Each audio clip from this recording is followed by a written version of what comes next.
오늘은 어린이 주일에 주시는 말씀 히브리서 11장 38절 말씀을 갖고 세상이 두려워하는 사람이라는 제목으로 하나님의 말씀을 전하도록 하겠습니다. 성경에 보면 두 종류의 사람이 있음을 알게 됩니다. 한 부류의 사람은 세상을 두려워하는 사람이라 하겠습니다. 세상 앞에 서면 두렵고 불안에 떨고 세상 앞에 무릎을 꿇는 세상과 동화되고 타협하는 사람들, 세상을 두려워하는 사람이 있다 하겠습니다. 또 한 부류의 사람이 있다고 하면 세상이 두려워하는 사람이 있겠다. 오늘 본문 말씀에 보면 히브리서 11장은 믿음장입니다. 오직 하나님에 대한 믿음과 하나님에 대한 사랑으로 살아가는 그것이 인생의 전부인 사람들, 그 사람들은 세상이 감당하지 못한다. 그런 사람들을 세상이 두려워한다는 거죠. 제가 전에도 한번 말씀드렸듯이 그 출애굽기 1장 16절에 보면 애굽의 바로가 히브리 산파를 불러가지고 히브리인들에 대한 유아 살해 명령을 내립니다. 너희들은 히브리 여인이 해산할 때에 딸이거든 살려두고 아들이거든 죽이라.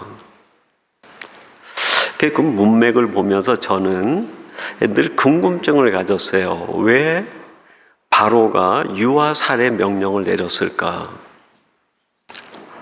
그 이미 애굽 땅에는 이스라엘 백성들이 출애굽할 때 20살 이상 된 사람 남자들만 계수했는데 전체가 60만 명 이상이 됐습니다.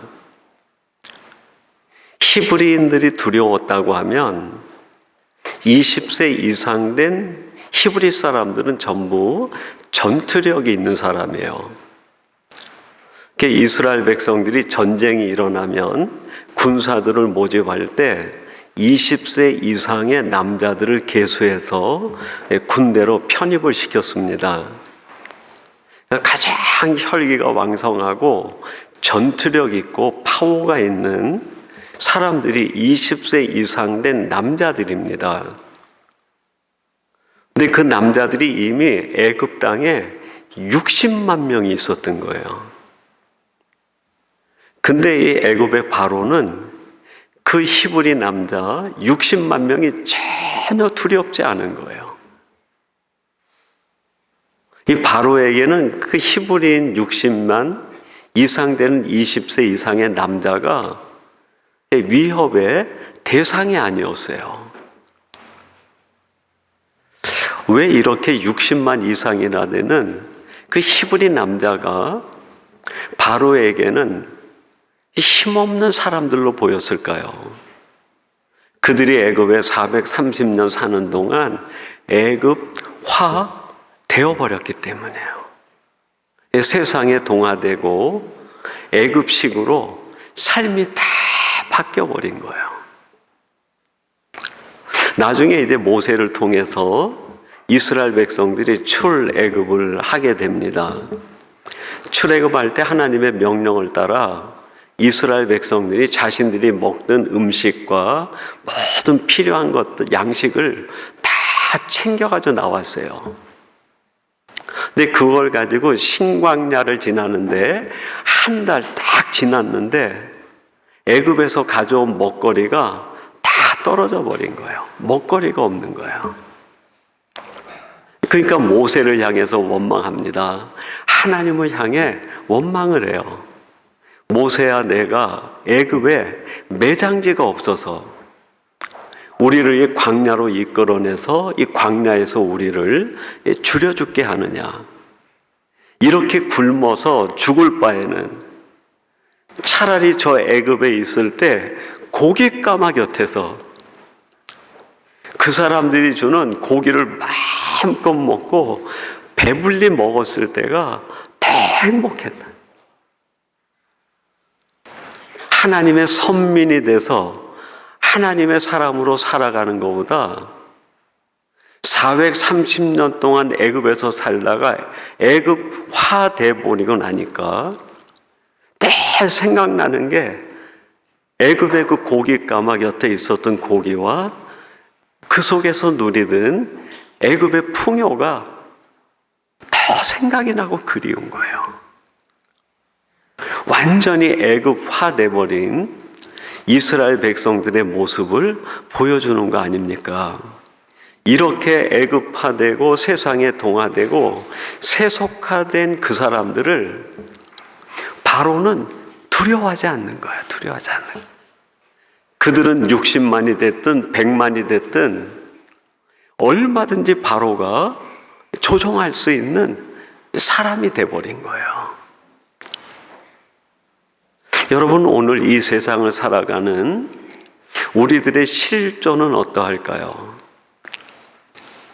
세상이 우리를 혹시 조그마한 미끼를 줘가지고 마음대로 우리를 좌지우지하고 흔들고 있는 것은 아닌가? 세상에 있는 먹거리, 세상에는 조그만 유익을 가지고 우리를 세속화시켜서 하나님의 사람의 본성은 다 뒤로 내친기고 세상에서 살기 위해서 세상과 동화되고 타협하고 살아가는 건 아닌가? 이런 바로에게 두려움의 대상이 있었어요. 누굴까요? 언제 태어날지 모르지만, 언제 자신 앞에 나타날지 모르지만 정신과 믿음이 살아있는 그 한 사람이 진정한 히브리인, 참된 선민, 진짜 하나님의 사람, 그 한 사람이 너무 두려웠던 거예요. 그 아이가 태어나기 전에 아예 싹을 잘라버리겠다는 거예요. 그래서 내린 명령이 유아 살해 명령 아닙니까? 여러분, 오늘 우리들이 이렇게 세속화되어가는 세상 속에서 우리 자녀들을 양육하고 또 저희 위니펙 중앙교회가 다음 세대인 영유아부, 아동부, 청소년, 청년들을 양육하고 성장을 책임지고 있습니다. 우리 가정의 자녀들이 어떤 자녀들이 되면 좋을까요? 우리가 양육하는 우리 교회 다음 세대가 어떤 사람들이 되면 좋을까요? 이미 애굽에 오랫동안 머물러 있으면서 애굽화 돼버린 그런 히브리인들이 아니라 바로가 두려워하는 그 한 사람의 자녀로 키우고 다음 세대로 양육하는 게 우리에게 맡겨진 하나님이 자녀를 맡겨주신 의미고 뜻이 아니겠습니까? 그러면 세상은 도대체 어떤 사람을 두려워할까? 정말 구체적으로 우리 자녀들을 어떻게 양육하면 세상이 두려워하는 그 한 사람의 믿음의 자녀로 키워낼 수 있을까? 우리 교회가 어떻게 하면 우리 다음 세대를 세상이 두려워하는 그 한 사람으로 키워낼 수 있을까? 성경에 있는 몇 사람의 예를 들어서 한번 말씀을 같이 나눠보려고 합니다. 첫째는 순결한 사람으로 키워야 되겠다. 창세기 39장에 보면 순결함의 대명사라 할 수 있는 요셉이 나옵니다. 그 요셉이 형들에게 그 미움을 사가지고 있는 옷까지 다 벗김 당한 뒤에 그 지나가는 그 장사꾼들에게 팔려가지고 애굽에 그 노예로 끌려갑니다. 종이 된 거예요. 자기를 도와줄 수 있는 사람이 아무도 없는 거예요. 저는 그 한국에 있다가 그 우리 밴쿠버 삼성교회 청빙받아 와서 한 1년 정도 지나니까 한국과 내가 있는 밴쿠버에 이런 차이가 있더라고요. 한국에서 내가 좀 힘들고 어려우면 전화라도 할 사람이 있어요. 형제도 있고 형님도 있고 누님도 있고 또 내가 아는 친구들도 있고 또 목회 동력자들도 있고, 그래서 마음이 힘들고 어려울 때, 또 경제적으로 힘들고 어려울 때 정말 SOS 칠 수 있는, 긴급 요청을 구할 수 있는 사람들이 있더라고요. 근데 제가 밴쿠버에 단신으로 와 있다 보니까 목양을 하는 성도들은 많이 있는데, 정말 내가 힘들고 어려운 일을 당할 때 그 이야기를 나누고 부탁드릴 수 있는, SOS 칠 수 있는 사람이 없더라고요, 사람이.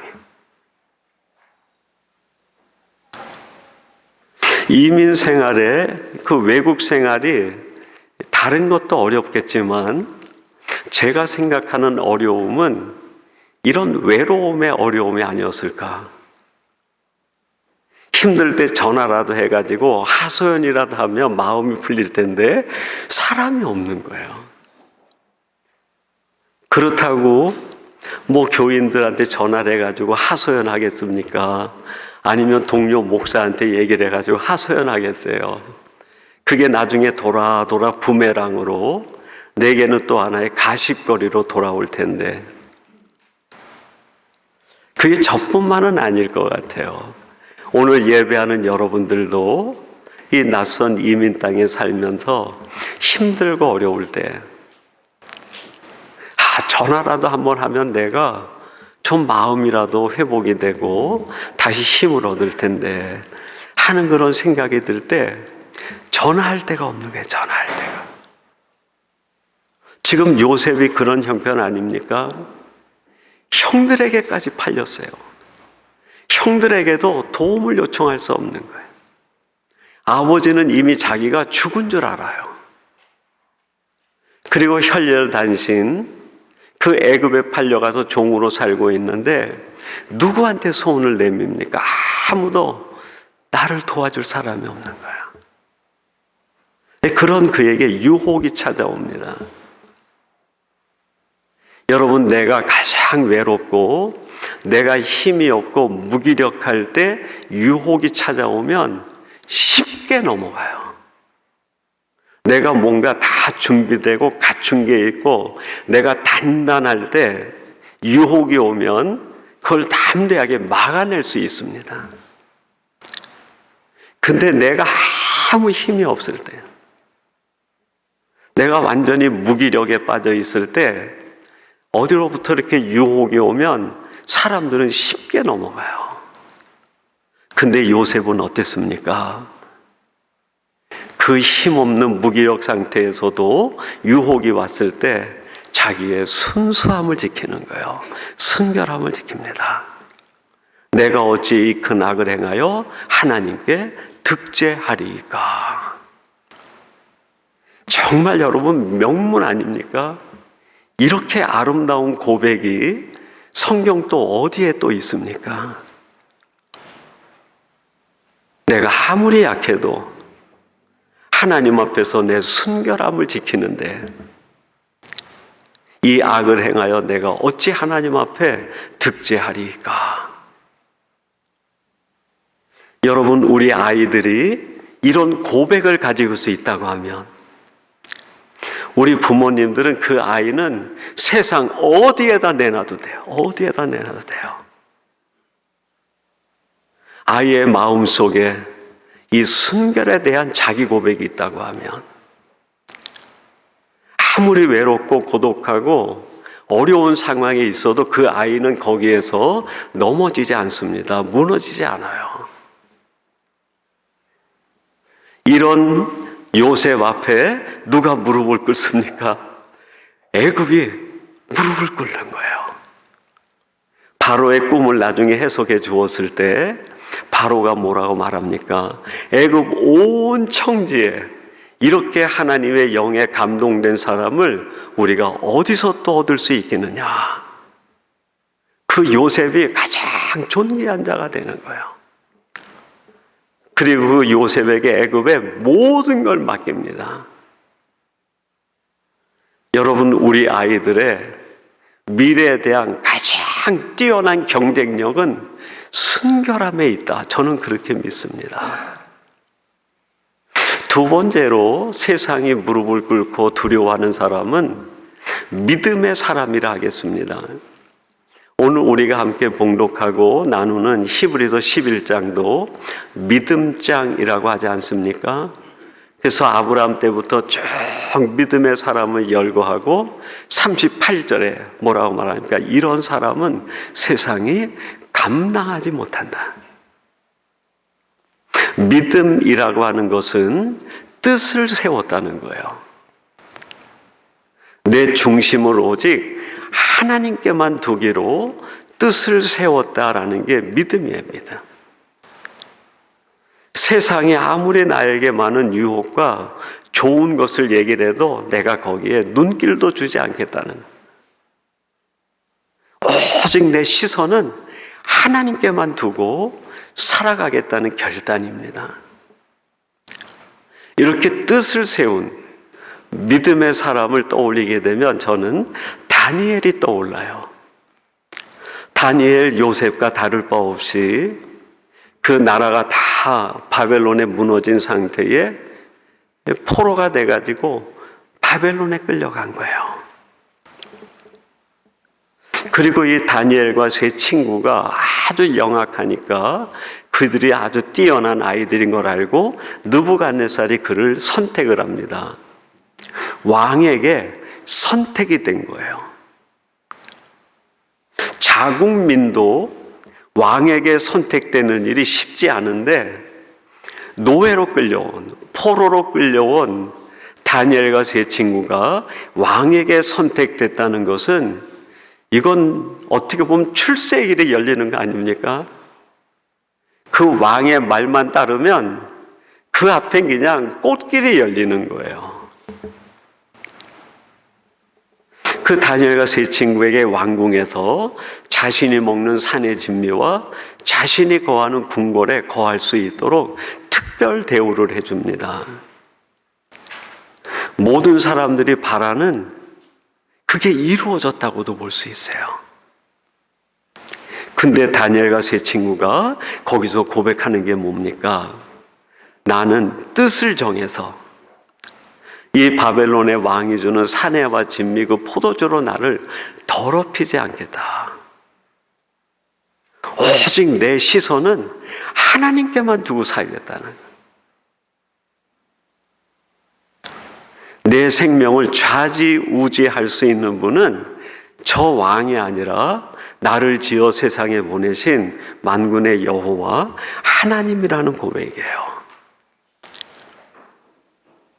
어떤 사람이 가장 강한 사람일까요? 시선이 흔들리지 않는 사람이에요. 하나님을 향해 둔 시선이 흔들리지 않는 사람. 세상은 그 앞에 무릎을 꿇게 돼 있고 그런 사람을 세상은 두려워합니다. 이렇게 하나님 앞에 뜻을 세운 다니엘과 세 친구 앞에 결국 느부갓네살이 찾아와서 용서를 빌어요. 내가 한 이 부질없는 일에 대하여 잘못했다고 느부갓네살이 다스리는 그 신하들 앞에서 이 세 친구와 다니엘을 높이고 오히려 그들을 존귀하게 높여줍니다. 여러분, 우리 아이들이 세상에서 승리하는 비결은 많은 스펙을 쌓았기 때문에 세상에서 승리하는 게 아니에요. 하나님을 바라보는 시선이 흔들리지 않을 때 하나님이 그 사람을 승리케 해주시는 거죠. 세상 살아갈 때 내가 이겨야지라고 생각하면 삶이 너무 힘들어집니다. 내가 이겨야지라고 생각하면 내 주변에는 모든 사람들이 경쟁자가 돼요. 내 곁에 있는 모든 사람들을 경쟁자로 생각하고 살아가는 아이러니가 발생을 해요. 근데 하나님 앞에 시선을 두고 살아가면 하나님이 우리를 높여주시는데 내 옆에 있는 모든 사람들이 나의 높임에 대한 조력자가 되게 하세요. 조력자가. 하나님에 대한 믿음을 갖게 되면 내 주변에 있는 모든 일들을 통해 하나님이 우리를 도우시고 하나님이 역사하십니다. 근데 내가 이겨야지. 이렇게 내가 세상에서 어떻게든지 뭘 해내야지라고 생각을 하면 내 주변에 있는 모든 사람들이 조력자가 아니라 경쟁 대상이 돼요. 경쟁 대상. 그 삶이 얼마나 고달프겠습니까? 이 다니엘과 세 친구가 하나님에게 시선을 두고 뜻을 정하고 믿음을 굳게 하자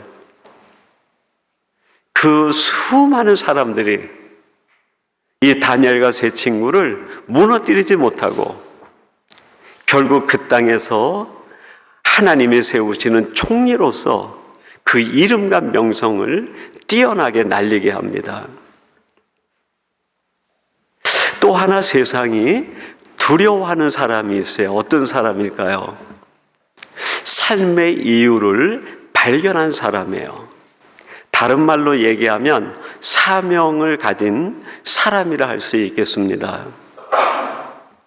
출애굽기 3장 10절에 보니까 그 호렙산에서 불꽃 타는 나무 속에서 하나님을 만난 모세에게 하나님이 이제 출애굽에 대한 사명을 줍니다. 모세야, 이제 가라. 내가 애굽에 가서 내 백성을 인도해 내라. 사명을 줘요. 그 사명을 받는 순간 모세가 어떻게 됐습니까? 바로가 두렵지가 않은 거예요. 근데 모세가 이 미디안 광야에 도망 나오게 된 까닭이 뭡니까? 애굽의 왕자로 모든 부귀와 영화를 누리고 있을 때 그의 혈기를 주체하지 못해서 사람을 죽인 일로 인해서 그 일이 발각나면 바로가 자기에게 생명을 빼앗을까 봐 두려워가지고 바로가 두려워서 미디안 광야로 도망온 거예요. 삶의 이유가 분명하지 않으면 세상이 두려워져요. 사명이 확실히 내게 세워지지 않으면 살아가는 삶이 계속 흔들리게 됩니다. 방황이 멈추지 않는 거예요. 그럼 모세가 호렙산에서 하나님으로 말미암아 사명을 깨달아요. 이제 가라. 내가 너를 애굽에 보내어 내 백성을 인도해 낼 것이다. 자신의 삶의 이유를 알았어요. 그 삶의 이유를 알고 나니까 애굽이 두렵지가 않은 거예요. 애굽이 두려워서 피신해 나왔던 그 모세가 바로가 두려워서 도망 나왔던 그 바로 앞에 담대하게 나갑니다. 그 모세가 설 때마다 이제 누가 두려워합니까? 바로가 두려워하기 시작을 해요.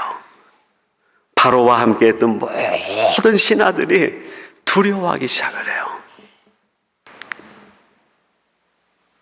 바로는 그 출애굽기 1장 16절에서 유아 살해 명령을 내렸다고 제가 말씀드렸습니다. 언젠가 자기 앞에 다가올 그 한 사람이 너무 두려웠던 거예요. 그 사람이 누굽니까? 삶의 이유를 깨달은 사람, 사명을 가진 사람이에요.